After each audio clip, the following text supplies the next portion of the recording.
ভিডিওটা শুনুন, খুব গুরুত্বপূর্ণ বক্তব্য দিয়েছে। এই যে নাসিরউদ্দিন পাটোয়ারি, আমি একটি বক্তব্য দিয়েছিলাম, গাঁজা না খাইলে নাসিরউদ্দিন পাটোয়ারি হওয়া যায় না। তিনি সাংবাদিকদের সামনে যেভাবে কথা বলার আগে ফ্যাল করেন, হা করে এদিক তাকান ওদিক তাকান, আমার কাছে মনে হয় যে এই নাসিরউদ্দিন পাটোয়ারি কোনো মানুষের বাচ্চা হতে পারে না। কোনো মানুষের বাচ্চা তারেক রহমানকে নিয়ে এই ধরনের মন্তব্য করতে পারে না। তিনি একজন আইনজীবী, আমি তাকে ধন্যবাদ জানাই। মত পার্থক্য থাকতে পারে, তারপরেও তিনি বলেছেন যে ব্যক্তি এই ধরনের আচরণ করেছে, বক্তব্য দিয়েছে, তার শাস্তি হওয়া উচিত। আমি তার কাছে জানতে চেয়েছিলাম কি শাস্তি হতে পারে, তিনি বলেন নাই। দেখেন, এই নাসিরউদ্দিন পাটোয়ারি একের পর এক যে ভাষায় কথা বলছে, তিনি টার্গেট করেছেন মাননীয় প্রধানমন্ত্রীর সহধর্মিনীকে, তিনি টার্গেট করেছেন জাইমা রহমানকে নিয়ে।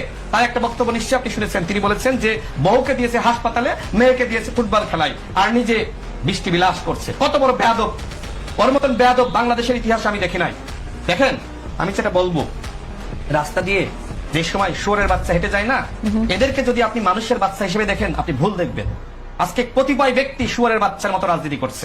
আজকে বর্তমানে নাসিরউদ্দিন পাটোয়ারি মানুষের বাচ্চার মতন আচরণ করছে না। আমি এই ভিডিও, তার যে ভিডিও মাননীয় প্রধানমন্ত্রীকে নিয়ে যে ধরনের মন্তব্য করেছে, আমি এনসিপির একজন নারী নেত্রীকে আমি পাঠালাম, পাঠিয়ে জিজ্ঞেস করলাম, এইটাই তোমাদের রাজনীতি?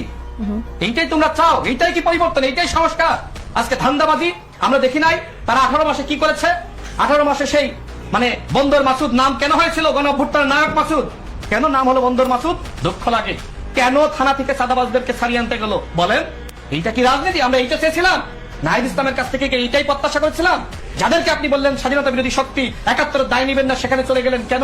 নেপালে ক্ষমতায় গেল, এদেশের মানুষ কেন ছাত্র সংসদ নির্বাচনে আপনাদেরকে বয়কট করলো? কেন শিবিরকে ভোট দিল?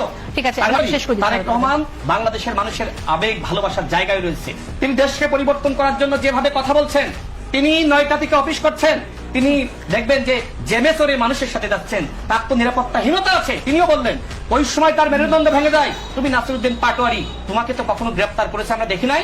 আজকে তুমি বিপ্লবী হয়েছ, যে সময় এত বড় বিপ্লবী হয়েছে। 2টা ঘটনা বলে শেষ করবো, শোনেন। তিনি কক্সবাজার গিয়েছিলেন না, স্বরাষ্ট্রমন্ত্রীকে, বর্তমান স্বরাষ্ট্রমন্ত্রীকে তিনি শামীম ওসমানের সাথে তুলনা করে তিনি গডফাদার বলেছিলেন। ওই সময় আবার তিনি ওই যাকে গডফাদার বলছেন সালাউদ্দিন আহমেদ, তার সহযোগিতায় তিনি ঢাকায় ফিরেছিলেন। এত বড় সাহসী, তুমি তাকে গালি দিলা, আবার তার সহযোগিতায় তুমি ঢাকায় ফিরলা। আরেকটা ঘটনা ঘটেছিল, যে সময় শহীদ প্রেসিডেন্ট জিয়াউর রহমানকে নিয়ে এই নাসিরউদ্দিন পাটোয়ারি গালি দিয়েছিল। কত বড় বেয়াদব! দেখেন, ও শহীদ প্রেসিডেন্ট জিয়াউর রহমানের পর্যন্ত ছাড়ে নাই। ওর ইচ্ছাটা কি? ওর ইচ্ছাটা ও উল্টা পাল্টা বলবে।